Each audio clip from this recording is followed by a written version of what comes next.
Lucky Land Casino, asking people, what's the weirdest place you've gotten lucky? Lucky? In line at the deli, I guess? Aha, in my dentist's office. More than once, actually. Do I have to say? Yes, you do. In the car before my kids' PTA meeting. Really? Yes. Excuse me, what's the weirdest place you've gotten lucky? I never win and tell. Well, there you have it. You can get lucky anywhere, playing at LuckyLandSlots.com. Play for free right now. Are you feeling lucky? No purchase necessary. Void where prohibited by law. 18 plus. Terms and conditions apply. See website for details. Hi there. I'm Bob Jeffy, host of the Daily Dad Jokes podcast. I've delivered over 10,000 dad jokes to over 3 million listeners. And man, the postage fees are killing me. I'm on a mission to spread dad jokes far and wide. If you want to make your family and friends laugh and groan, then join the hundreds of thousands who have listened to my podcast. Listen to Daily Dad Jokes podcast on the iHeartRadio app, Apple Podcasts, or wherever you get your podcasts.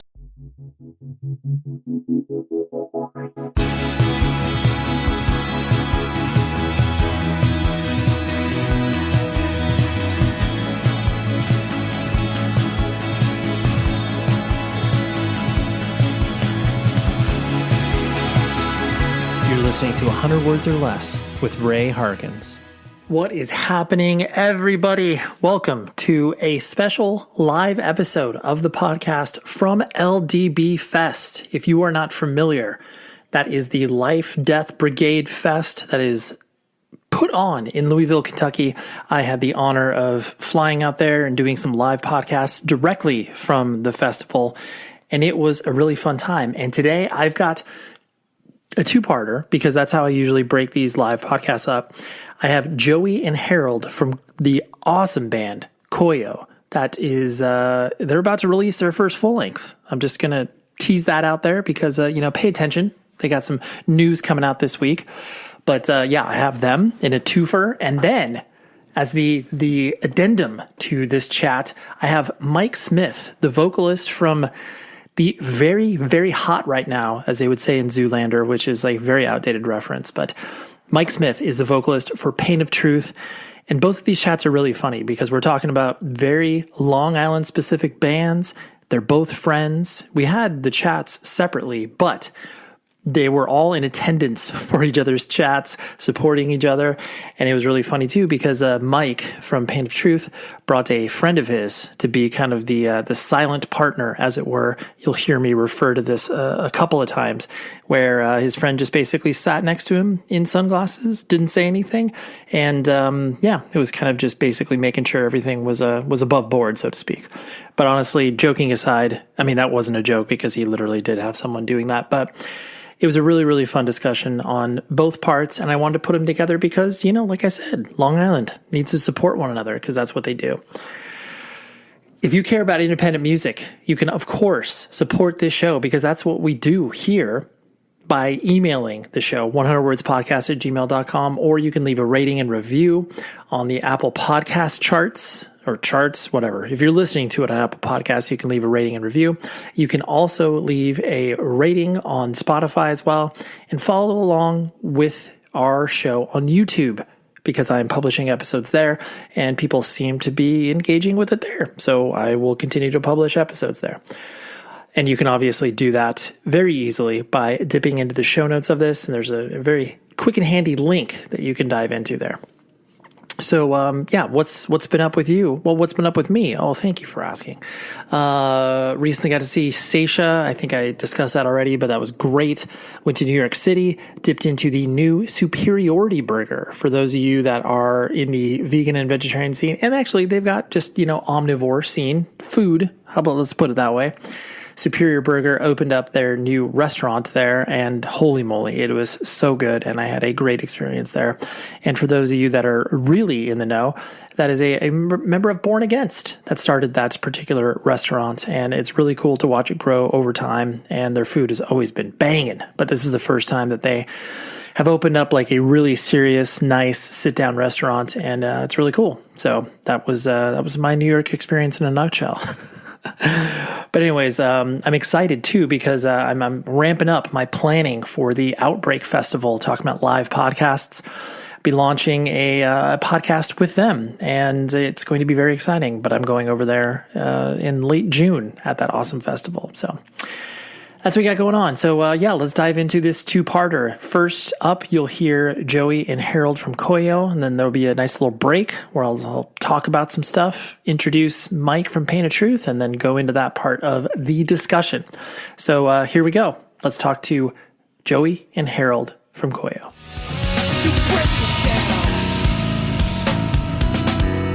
It's just one thing I got to say about the party going on 6 blocks away.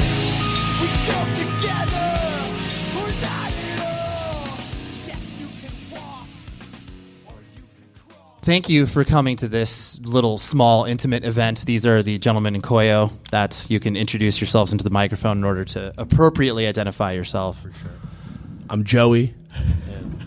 I'm Harold. Yes. But the LDB Fest was kind enough to invite me. I'm Ray. I host a podcast called 100 Words or Less. Been doing it for way too many years. It's very scary because people have been like, I started listening to you in high school. I'm like, God damn, I'm old. But anyways, I got invited out to do this, so I was very excited to have these gentlemen. I know Joey. I do not know Harold, so this is going to be a fun little chat to, hopefully just like embarrass you greatly, Harold, if that's okay with you. Okay. Even though I'm actually going to target Joey initially, but that's fair. Please fire away. Look, we've been talking about this since the program show, so this is long overdue. This is very true. Yeah, we talked about this. That was like pre-pandemic. No, that was like just post-pandemic. First Koyo, California show ever. That's right. Show. That's right. The program show, which is so. I really like the fact that program is now legendary within the hardcore scene in general. Like it's a skate shop that can fit maybe 80 or 80, maybe 100 people there. They'll sell it as much as they can, which is dope. Right. They'll be like, we can fit 200. Yeah. Whatever is legally functional. Right. Cool. Right. Yeah. But it's just cool that bands look forward to playing program in ways that it was like used to be Chain Reaction or whatever. So anyways, but so clearly a lot has happened for the band in the past year. Like you guys have done, I mean, you've been out for what, 150 shows? It feels like. I mean, maybe not that much, but yeah. Well, I mean, from the jump off point, from like the first tour up until this recent thing with Bayside, when we did For the Children last year, that was like over 150 shows. So in a year and maybe 2-3 months. Yeah, that's a lot. I know that's what bands are supposed to do, and that's what you guys want to do. I guess, like, I mean, I know that you, Joey, have done a lot of touring for, bands and on the road and everything like that. What have you guys, I guess, kind of learned about touring now that you have, are a working touring band playing that many shows a year? Well, I can at least say that I think the big learning curve has just been, like,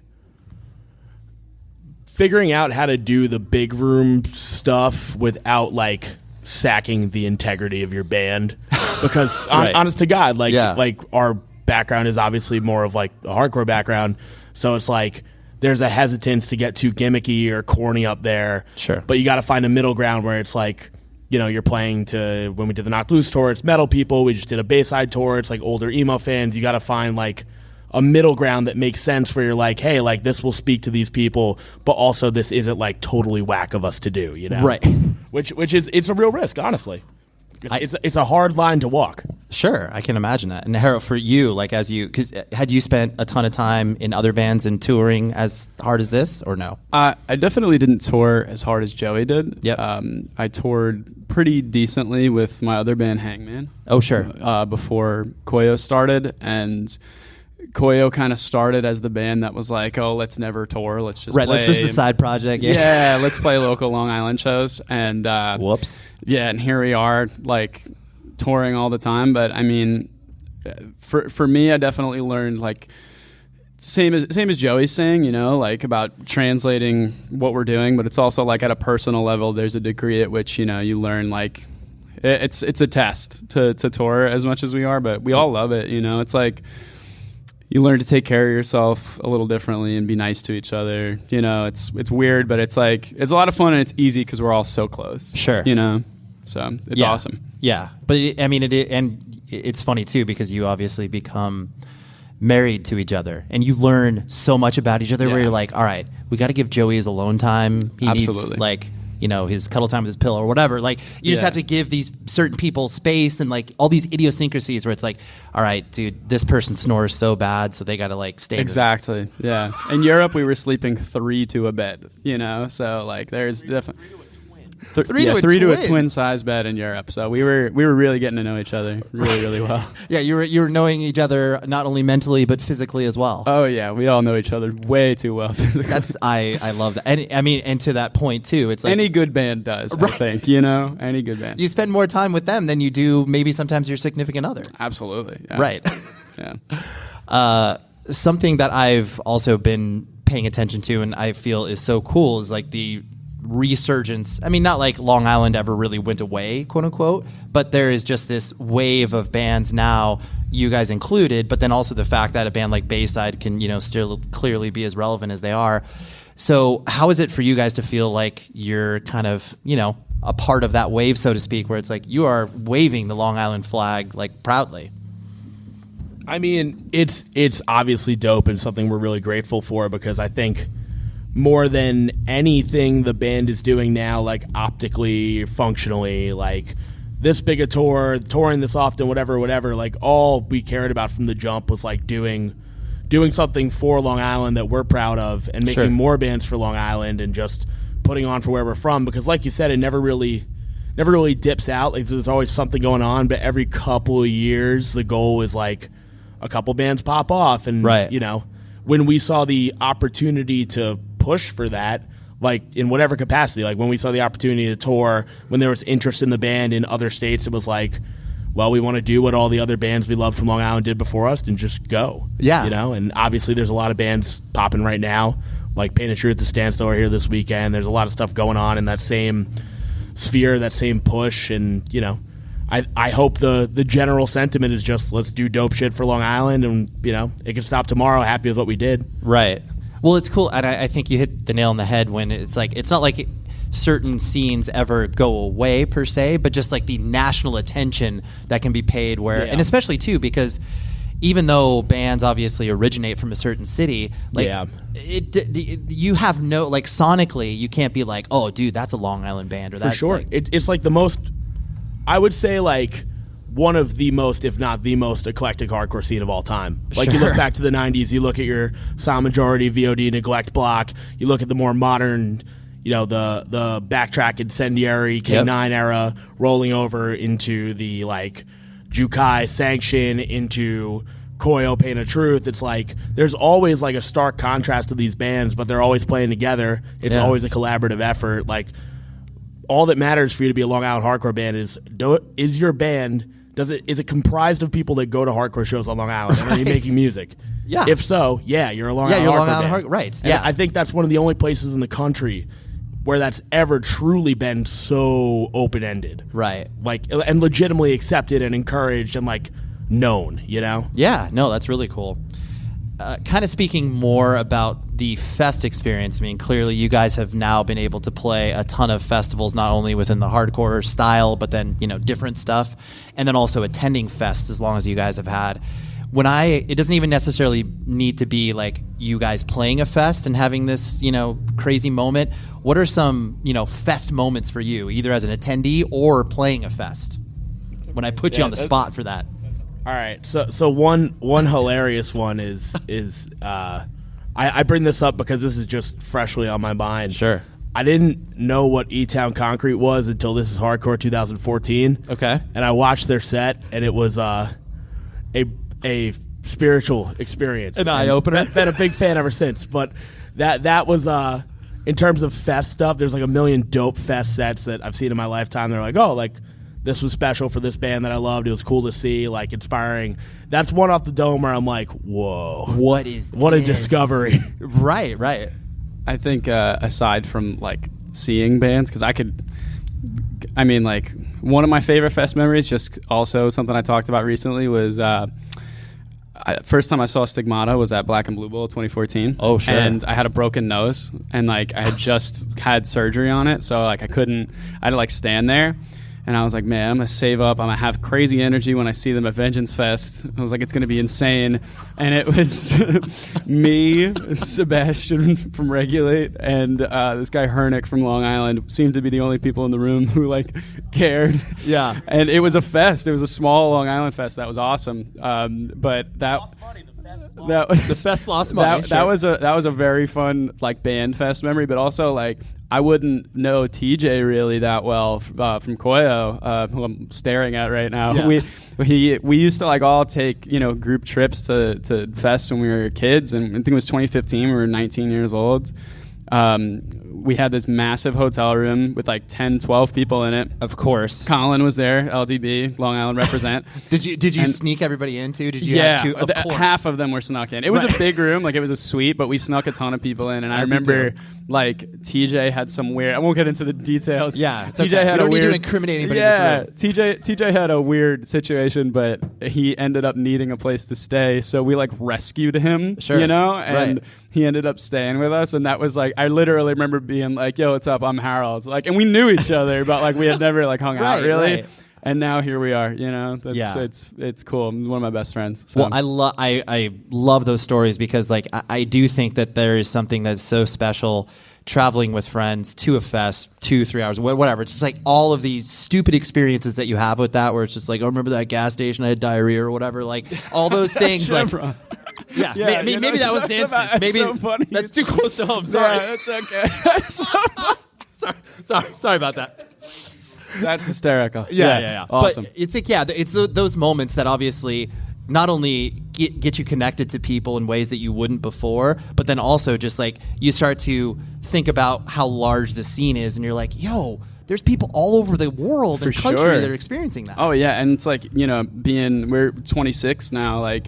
I'll run into people at this fest or like any other fest, and it's like that I know and that I haven't seen in a little while, and I can think back and be like, yo, I like met this dude at This Is Hardcore 2013, whatever it was. It's like it's all I love stuff like that. I think it's really cool. It's such a huge like worldwide community we get to be a part of. Totally, yeah. It's definitely weird when you interact with civilians that are just like touring and all that stuff, and then they're just like, why do you know someone in here? You're like, dude, I just ran into them at a gas station and now we're best friends. Yeah, how do you guys? Yeah, exactly, exactly. How do you know everybody? Yeah, it's one of those that's things. just what happens. Joey, this one is specifically for you because obviously you can't wear shirts on stage. I don't like it. No, I know. And so like that, I mean, does a shirt even last a song, or is it straight up? Usually 2 songs. Two songs. Okay. There have been occasional sets where it lasts the whole time, but usually it's 2 songs and I'm out. Okay. And I admire that because I think in my entire band life, I only played one show with a shirt off, and I was the most uncomfortable I've ever been in my entire life. And the fact that you are just like, God, shirts are horrible. Dude, they're awful. And like that's really like what it comes down to is it's a comfortability thing in the sense of like I'm not like show clothes guys. Some people are like, oh, I got my hanger and I hang it up in the van, or when I used to tour with Vane, they would literally put their show clothes on the benches, which was miserable. Oh my gosh, but mold. Like, yeah, it was rough. But for me, it was like I'm not a show clothes guy. Like when I go on stage, I'm wearing the shirt I was wearing all day, so I can preserve that shirt if I take it off quickly. And not to mention, like, I don't know, I'm a sweaty dude, and like I don't feel being sweaty feels terrible in general. So it's like the less clothes I have constricting that sweat, the better. And ultimately respect. I appreciate.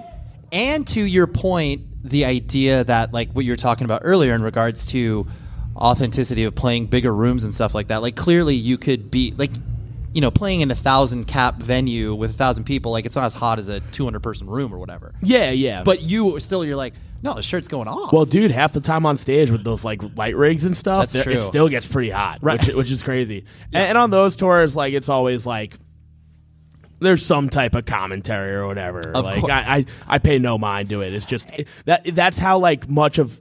I think it's a bit to other people, but it's just sheerly functional to me. That's right. No. So it's like it's not even like people make people woo or they'll like say some shit, like scream from the crowd, like take something else off or put something back on. It's like it's not even worth me being like, oh fuck you. It's like I I do this every night. Yeah. It's routine, you know? Right. Which is cool. It's like, it's off and it's on to the next song. Yeah. No, I appreciate that.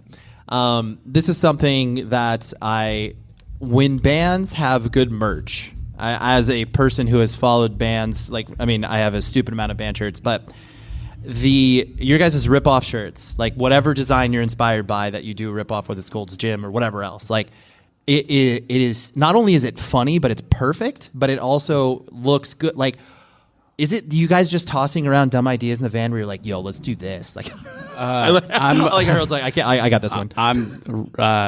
I begrudgingly will take the responsibility for most of that. Okay. In so many words, I'm just really fucking dumb, you know? Sure. So, like, I just think of, like, stupid shit. And I'll be like, yo, what if we were a hotline that people could call and then we make a shirt for it? Or it's like, oh, we're all weightlifters. What if we did a gym shirt, you know? Like, and I just, like, I don't know, I spend a lot of time thinking about, like, how we can merchandise. And I think, like, I try to, like, push the envelope in a weird way now that I think is very Koyo ethos, which is like just as many people have like made fun of us for this, sure. like if not more, where they're like, oh, Koyo's always got a merch gimmick. They always have something stupid, like I'm over the jokes, I'm over the whatever, and it's like, okay, well then, you know, pardon me, but fuck you, I'm gonna make a better joke next time. It's gonna be even funnier, and like people are gonna like love it, and like I'm gonna love it, you know. So we're getting the ball rolling on like our next tour's merch, and I have to say it is so far significantly more ridiculous than ever, but I still think it's done kind of like tastefully. Sure.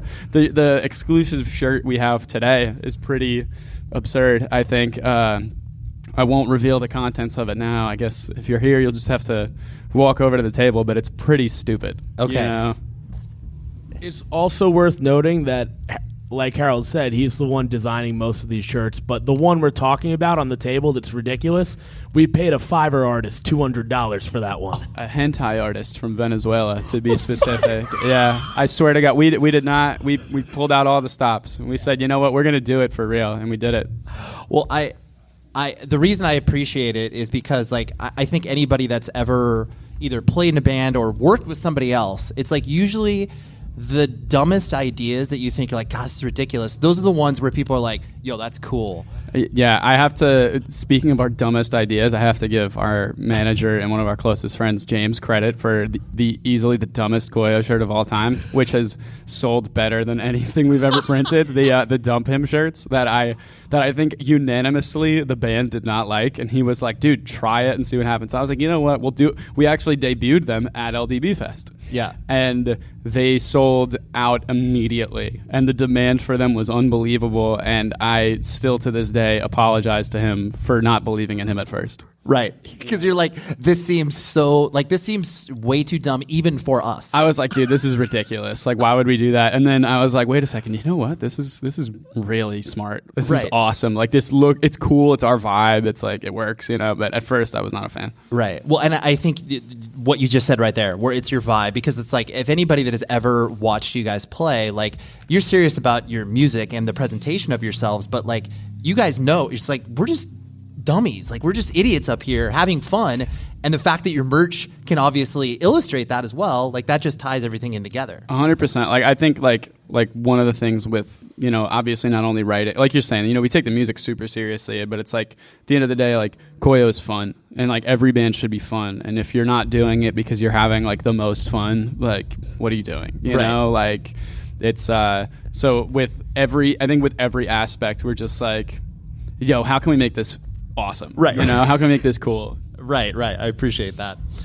A few last things with the idea that, like you were talking about, you know, Long Island hardcore is a very large umbrella, and the fact that you guys have been able to play, you know, a lot of hardcore and hardcore adjacent things, but not sonically maybe makes sense. Like clearly you're going to be the lightest band on the bill here at LDB Fest, and then other times you may be the quote unquote heaviest band. Is that fun for you to experiment like that, where it's like, okay, here's our heavier set for these lighter crowds, or vice versa? It's definitely dope, and it's especially dope like looking forward to the LP that we have recorded, because it's just another like hodgepodge of songs. You know, it's like, okay, a couple that lean this way and a couple that lean that way. So we kind of have like a Swiss Army knife ability to build sets, and it is cool to lean into that. But also, I sometimes like to just do the contrary. Sometimes I like to just go up there and play like the more hardcore set for the less hardcore audience, or the vice versa, because end of the day, it's like we just believe in what we're doing. And that, I think in my mind, like, you know, everyone's like, oh, like, you know, like we love what we're doing, like we believe in what we're doing, but genuinely, like, I authentically love what we play. So it's like, I think that's the key thing, especially speaking to a hardcore audience, is like, are you authentic about what you're doing? And I can tell you we certainly are. So. Right. I also think it's worth noting that, you know, obviously agreed with everything Joey's saying, but like we have some friends who I won't sell out in some very hard, tough bands. That who definitely are, who love our softer songs. You know, who are like, when we play like a hardcore show, they'll be like, oh, are you playing this one? And I'll be like, why would we pull that out, man? And then we did. It's like those are always the ones where people are like, yo, that's gonna hit. So everybody's got a soft side. We can touch on everything, you know. I think that's cool. Right. No, I think that, especially too, where it's like, if you guys stick out, you automatically, you'll inspire reaction, whether people hate you. I mean, it's the bands that obviously sit in the middle, where it's just like, I don't remember them. Like, what do they sound like? And you'd be like, oh, dude, that band Koyo sucks because like they're so soft or whatever. It's like they don't like you guys because of that. But you're like, at least an inspired reaction, as opposed to just being in the middle. Totally. Yeah. No, it's all about just leaning into what you do and fucking loving it, and we certainly do. Right. And so on that idea, this is kind of like a sort of, you know, a quick question that can expand to a longer answer, but Brian from Knock Loose had a really difficult time answering this, so you guys may also have a difficult time answering this, but what is better? Like, either for you, actually mostly for you as a person, like attending a show, are stage dives or sing-alongs better? And I realize that's a difficult Sophie's Choice decision, because sometimes... Well, I'll say that's difficult in the sense of I feel like this question is usually proposed with like, oh, stage diving or moshing. Exactly. So I'm flipping it. This is why I'm really good at what I do. I am still going to say dives, but good dives, because there's plenty of bad dives. Plenty of bad dives. You know, do your thing, do whatever with your life, but there's a lot of people who are really good at diving, and when you see a set that is littered with people who are good at diving, like that smokes a little pile-on gimmick in the front of people singing along. Sing your little songs. I want to see people jump and be crazy. Right. I'm gonna have to agree with Joey here again. I think there is something, without, you know, at the risk of sounding kind of corny, there is something really, really exhilarating about, like, because I love singing along, but like I love stage diving.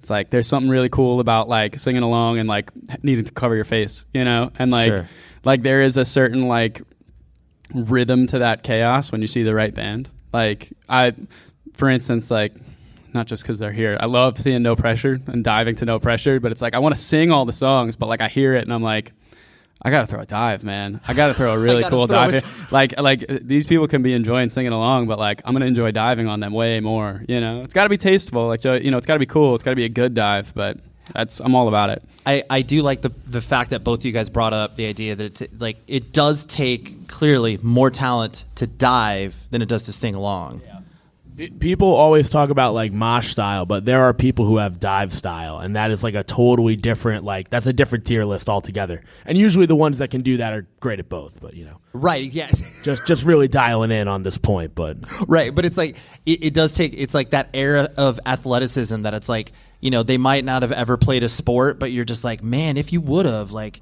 your mosh is killer. I think I got a pretty good dive. Joey, do you think I got a good dive? Be honest. Better than mine.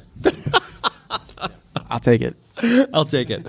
Well, the last thing that I'll hit on is the fact that you guys are, you know, clearly not slowing down. Like you said, you have a new record that's coming out.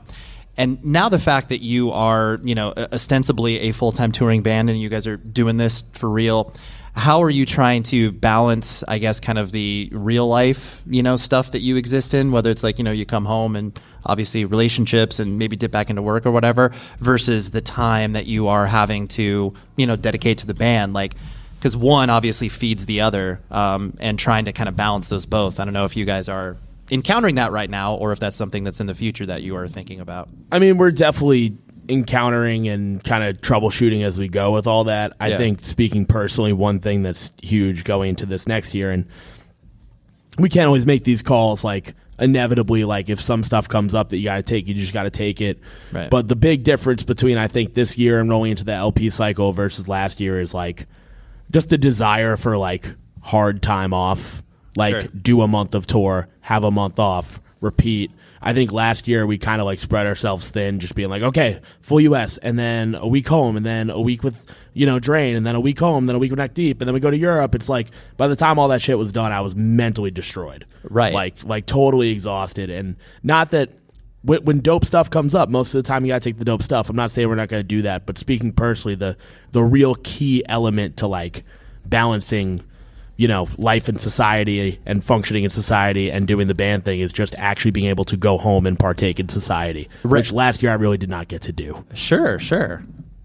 I work a full-time job from the road, and what do you do? I have to know. I work in marketing for a major record label. Okay. And so you're working and playing in a band. I'm working and playing, and I take on a lot of freelance jobs also to design stupid, silly merch for other bands too. Of course, right. They're like, what other bad ideas do you have, Harold? Yeah, literally. They're like, what's going to make us $10 this week, Yeah.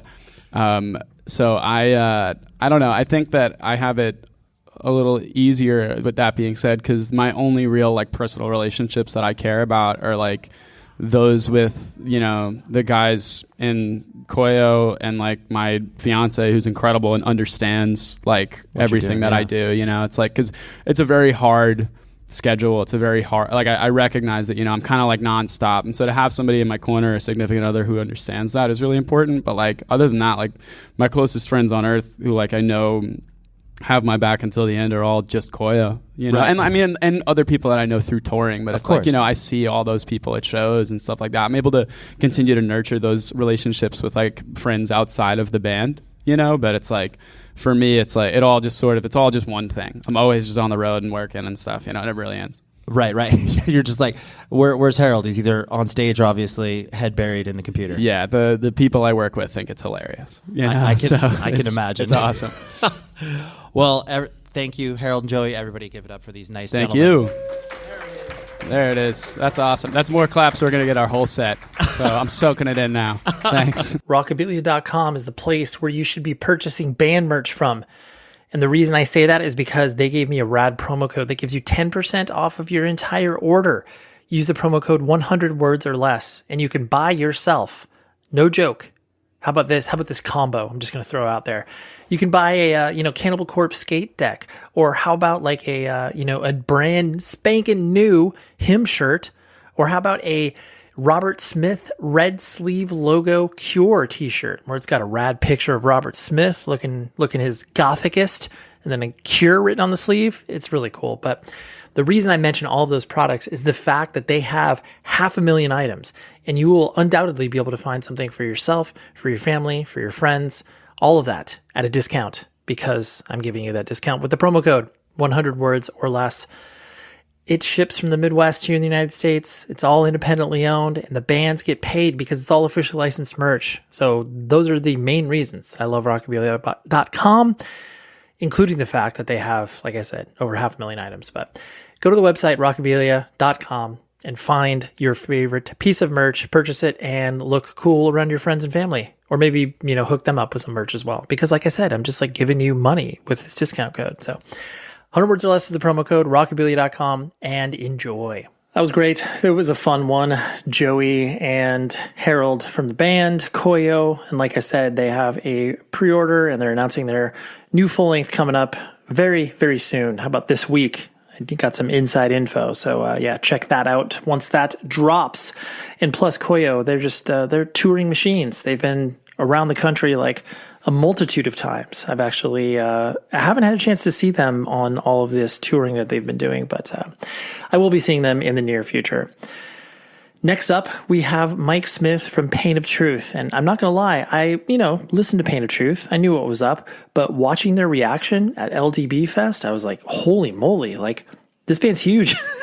And I know there are certain things that, people that are much younger than me are completely tapped into the scene, so to speak, and are aware of this. But it took me watching them at the festival to kind of realize that. But Mike Smith was a great chat. He was very funny and affable, and so this conversation reflects that. And like I said, he had a body man with him, a person that was wearing sunglasses and doing security, making sure I wasn't getting out of line. So you'll hear a lot of jokes and references throughout this discussion. So that's what we got. Let's talk to Mike Smith from Pain of Truth. I must inform you about one of our good friends at evilgreed.net. They are a leading web store / hosting provider for all of your rad record labels and bands merch. But what does that mean for you, the consumer? That means you can purchase band merch from them. And you can have like vinyl, flags, sweaters, whatever it is that you're probably into, they have it. But the thing that makes Evil Greed a little bit different from many of the other companies that exist out there, they kind of act like a record label. They have a very specific point of view. I would call it kind of like artistic heavy stuff, even though that's maybe not an official description. But go to evilgreed.net and first and foremost, use this promo code 100 words. That will give you 10% off of your entire order. And let me just tell you some of their best-selling items right now. We're talking about the Deaf Heaven Sunbather pink t-shirt. What a classic shirt. Or how about the Full of Hell Trumpeting Ecstasy long sleeve? That gives you an idea of what type of bands they're working with. But they work with Sargent House. They work with Triple B Records, Closed Casket Activities. Like I said, if you like heavy artistic stuff, you most likely will find a lot of items that you can purchase. They're based in Berlin, Germany. And I know you hear that and you're like, oh my gosh, is this going to be like easy to ship over to me? Simple answer is heck yes. And that actually gets to you very quick. And the shipping fees are not very expensive because the exchange rate is working in our favor right now. So again, go to evilgreed.net, use the promo code 100 words, 10% off your entire order, and buy a whole new closet. Okay. Just do that and then maybe buy some music as well. Just buy it all. All right. evilgreed.net, 100 words or less. Or actually, no. That's wrong. evilgreed.net, 100 words. There we go. Correct it and go to the website. Well, thanks, guys, for sticking around in this beautiful, secluded podcast room. What's good? Exactly. I've been told. So this is Mike from Pain of Truth. What's good? I'm Michael. What's good? Yes. Do you like Michael or Mike? Michael. Okay. Yeah. I don't want to mess that up. It's all good. No. Yeah. Because I've been told your reputation precedes you. Where we have many mutual friends that have said like, "Oh, Ray, you're gonna have a funny time with Michael," and I'm like, "Okay," but in a good way. Dudes from Koyo, that sort of stuff.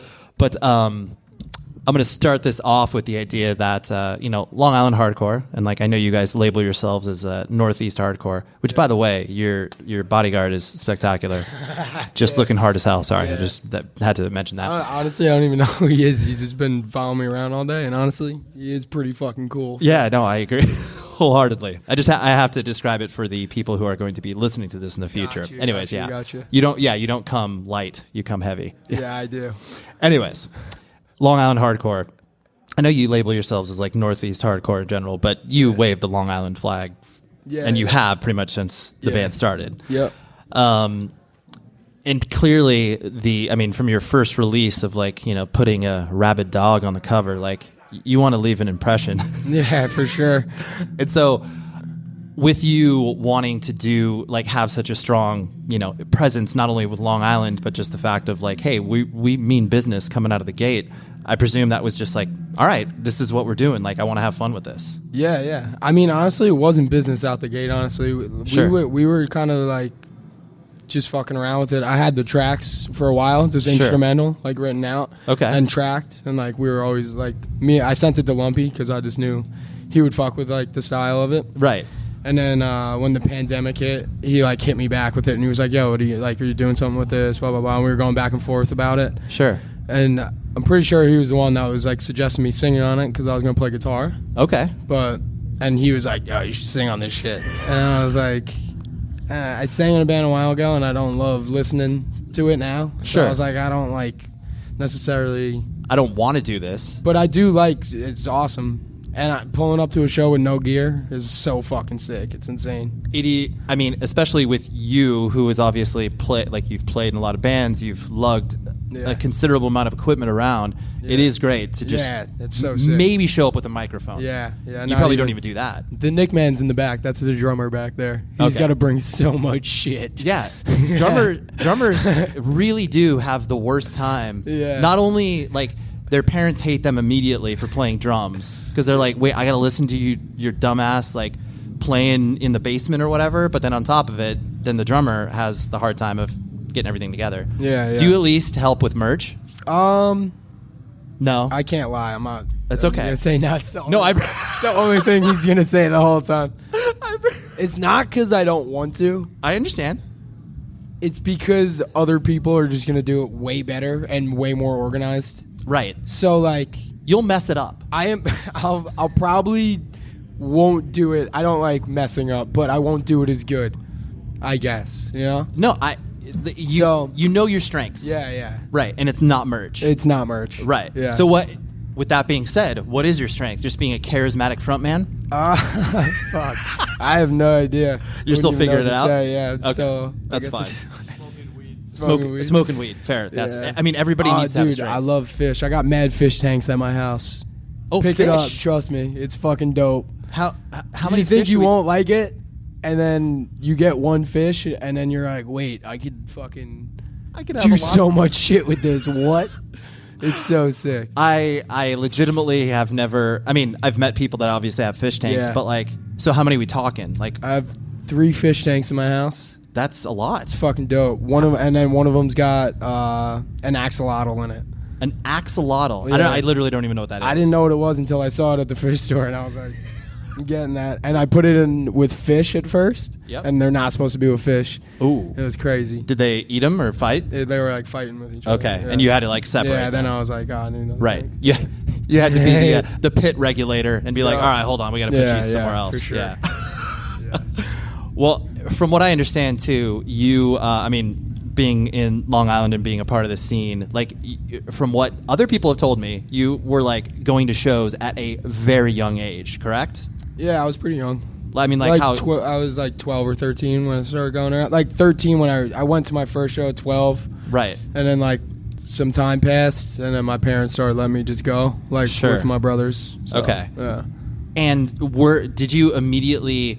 I mean, I know, you mentioned, your brothers were taking you to the shows and stuff, but were you immediately yo, I love this stuff, or was it you just hanging out? What no, was the vibe? It was I've definitely said this before in other interviews and That's shit, fine, but I was listening to Green Day, Blink-182, shit like that. The you classics, know what I mean? And I got the Punkorama CD with Madball and Agnostic Front on it. I was probably I don't even know do you know what year that came out? That was probably, that was 2000. I can't remember the year, but I think know it might have literally been. It might have been 2000. I'm not sure, but I was young early as fuck. 2000s, we'll say. So then, just watching videos and shit, and then I went to go see Blink-182, and I thought it was gonna be a show, pretty much. You know what I mean? The way I had it in my head, and then we were had seats and sat down, and I was like, "What the fuck?" Yeah, this sucks. And it was it sucked. It literally did suck. And then. Fast forward when I went to the first show, I was like, oh fuck, this is what I was looking for, because it was a few years in between that and going to a show, and it was oh fuck, this shit still happens this, you know? Right. So, right. Yeah. So it clicked the second a band started and the room started moving. Yeah. I was oh, you're this sick. is what I was looking for. Yeah. Right, so. right. And did you immediately, not immediately, but as you started to go to shows of that level, did you want to play in a band right away, or was that something that you had to kind of work your way I up definitely wanted to play, because I was already playing. I played guitar, you know? Right. But I didn't know what I was trying to play yet, you know? I was Sure. just covering shit and Right. random shit like that. Actually, they're here, some of the dudes I first started a band with, they're all here right now. It's a bachelor party, so I brought all of them with me, and fucking Amazing.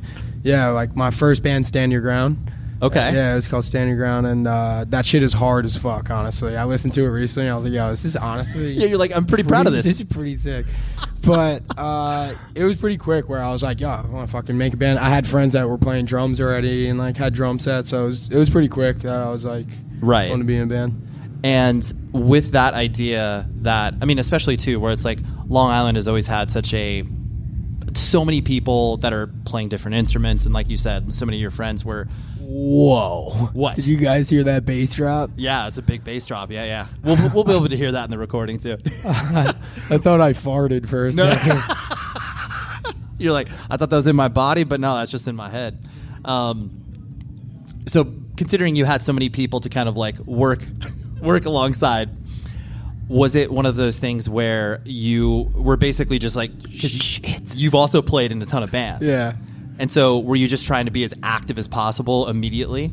It definitely wasn't like, oh, I have to go. It was just like a natural, organic thing. Sure. I would like to think, I was just, there was so many fucking shows back then, Backtrack, Incendiary.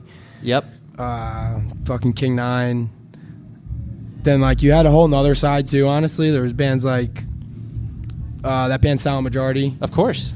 Like the singer from that band like had a later project, Capital. Yep. It's like a whole other subgenre, I guess at this point. Totally. Back in the day, I guess it was just all one thing. Now kids fucking it's like separate melodic it. Right, yeah, melodic hardcore. But that's why like Standstill, like from Long Island. Yep. I don't know if you ever listened to it, but absolutely. like they're a Long Island hardcore band, you know what I mean? I would never like be like, oh, they're like an emo. Yeah, emo pop punk band, whatever. Yeah, like, nah, they're a fucking hardcore band. Everyone moshes and stage dives and shit. You know what I mean? It's the same shit. So totally. I feel like that's different places, honestly. Long Island, it's always been just like hardcore. You know, everything's kind of just looped in. Right. You know, at least like as long as those people are going to shows and active in it. You know what I mean? Absolutely. That's what makes it. Right. It's like regardless of the style of music you play, if you ultimately, at the root of it, are a hardcore kid. Yeah, and like, exactly. Right. Then you just like, I don't care that you're playing in a, indie rock band or whatever. Yeah. I mean, maybe that's a stretch, but still, the point being that's like, if you're playing something guitar-based, you'll probably be like, oh yeah, you're a hardcore band. Yeah. When you first started to tour and get out on the road, like even if it's just playing obviously out of town shows and stuff like that, were you, because again I'm maybe putting this on you by other friends of ours describing you, it's like, oh dude, Mike's a wild dude. Yeah. What are you talking about, Harold from Koyo? Yeah, just other, I'm not gonna blow people out, but Harold was in Hangman, okay, like with me, so perfect. Yeah. So were you like once you started to get out there in the road, was it like, did you love it immediately? Did you hate it? Were you kind of like, oh, I like being with my friends, but I don't like being away from home or whatever? No, I mean, I've quit so many jobs to go on tour, so I think I love going on tour, honestly. And yeah, holy shit, dude. I know they're heavy. Fuck. You guys aren't gonna match that. Just kidding. What? What? This is why I brought this guy. I know. I apologize. I don't mean to offend you. No, you're good. What'd you ask me? I was asking tour. Like, did you? Yeah. So I did like a couple Backtrack tours when I was younger. Yep. Like with my brothers, and so I got like a taste of it, like a feel for it when I was young. So I was always like aiming to go on tour. You know what I mean? Trying to book shit. And navigate were that you whole thing. when you were touring at Backtrack? I presume were you just? Well, I was gonna say, were you doing merch, or you were just going? Nah, they just fucking brought me. I definitely wasn't doing merch. You were just the vibe king. Yeah. You're bringing the party. Nah, I was just like the young kid. They brought him around. That's how I met him, honestly. A while ago. Your security guard. Yeah. Actually, I don't know him. I know, that's true. You're lying to my face. Yeah. I know. It's okay. We don't know him. That's fine. Yeah. Two last things I want to hit on was the like fest experiences. You've clearly played like a lot of different festivals at this point, and you've obviously gone to a lot of different festivals. What are some moments that either you remember, like watching a band where it's like, oh my gosh, I can't believe this many people sang along to Backtrack or whatever, or whether it was a fest that you played where it was like, oh my gosh, this feels like our coming out party or something like that. Yeah.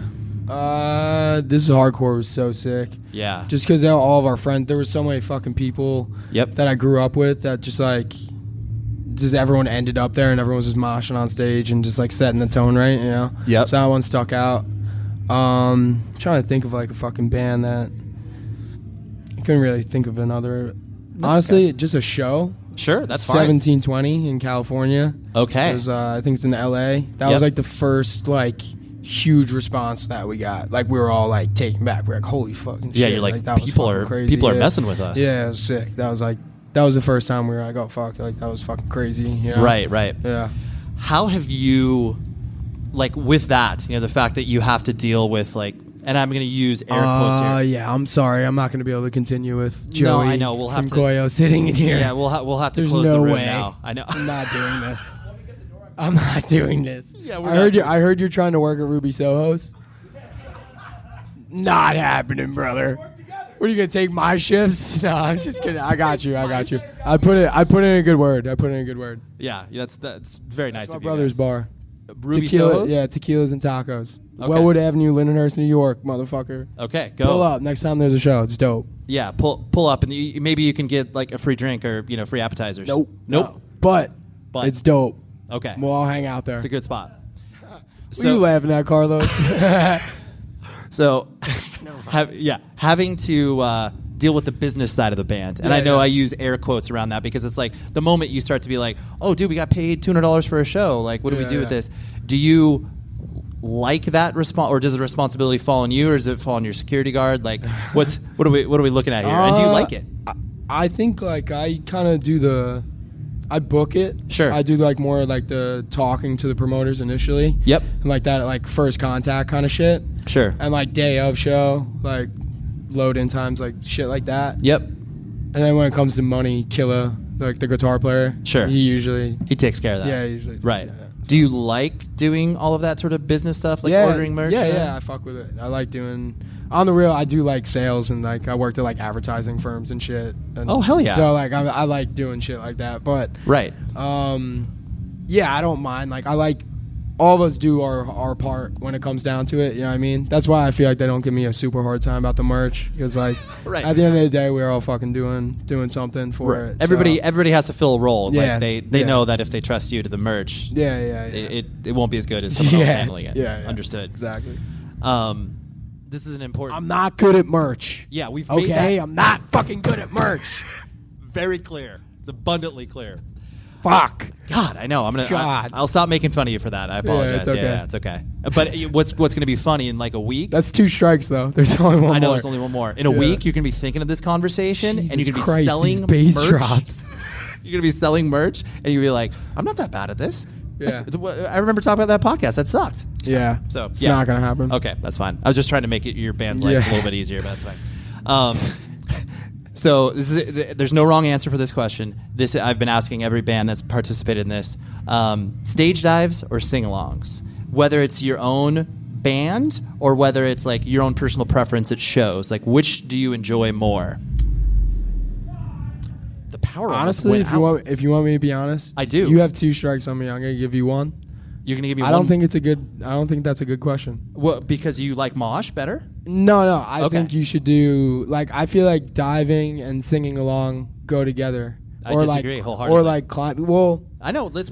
My goal, like if I'm most of the time, if I'm gonna stage dive, it's at a part where I know the words, and my goal is not to land on the floor. My goal is to like land on people, roll around, get up, and then sing along. That's been fair. Forever. That's how I've always looked at the purpose of stage diving. So like that's the ultimate end game. Yeah. The stage dive is to facilitate the sing along. Exactly. So to me, I would separate the two and go mosh, stage dive, and sing along, and I would go stage dive, sing along, because stage diving is essentially just moshing in the air, and that's the coolest shit that you could ever fucking do. You know what I'm saying? Honestly, that's probably the most academic takedown or description of those, like, because I'm coming at it from I'm a weakling, so I've never really moshed in my life. Circle pitted, because I'm from the West Coast, but sing-alongs, like I would participate in that, but not do dives. Pennywise? Yeah, of course. I mean, of course. Who isn't going to circle pit to bro him? But I appreciate the description of that, like the ultimate point of a stage dive.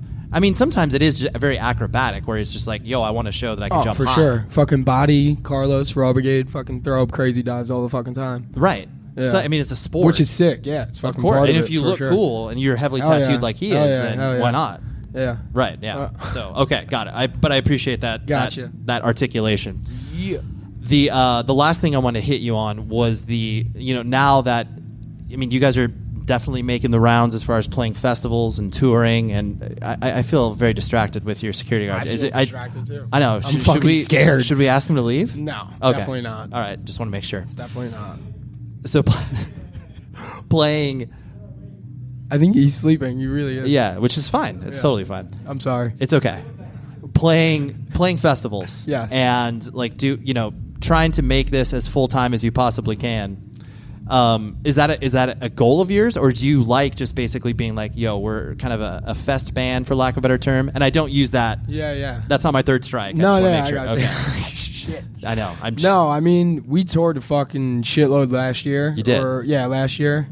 And then we did like This Is Hardcore, kind of stayed a little busy, but we're definitely gonna be touring a lot. We're about to put the record out and shit, so we're definitely gonna be doing a lot, right? For sure. And that's you just want to be a road dog.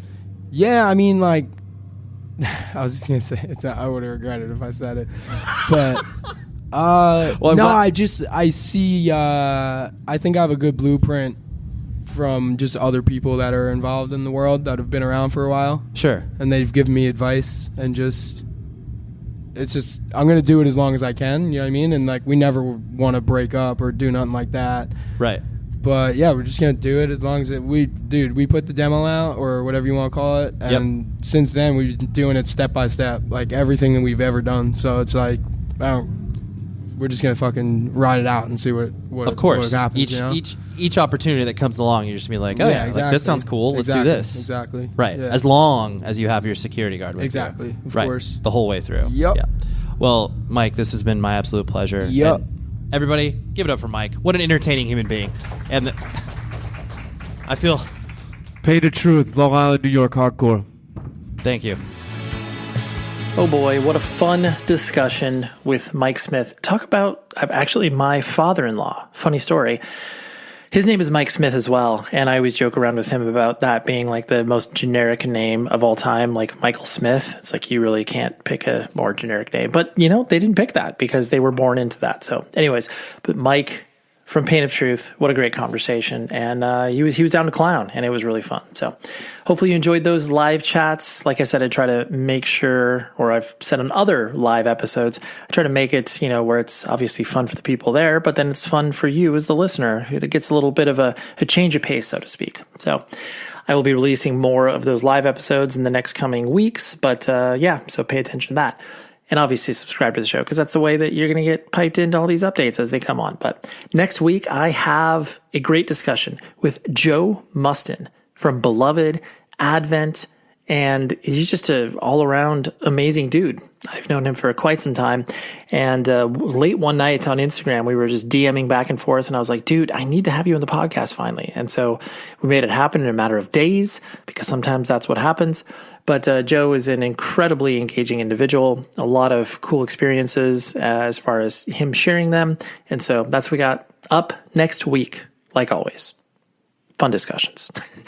Anyways, until then, please be safe, everybody. Lucky Land Casino, asking people, what's the weirdest place you've gotten lucky? Lucky? In line at the deli, I guess? Aha, in my dentist's office.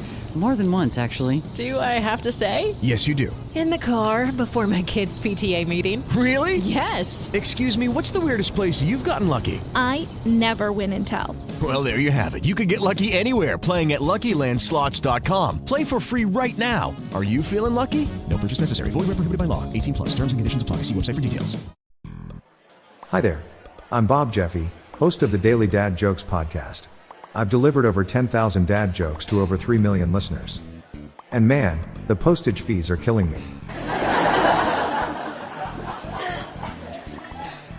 I'm on a mission to spread dad jokes far and wide. If you want to make your family and friends laugh and groan, then join the hundreds of thousands who have listened to my podcast.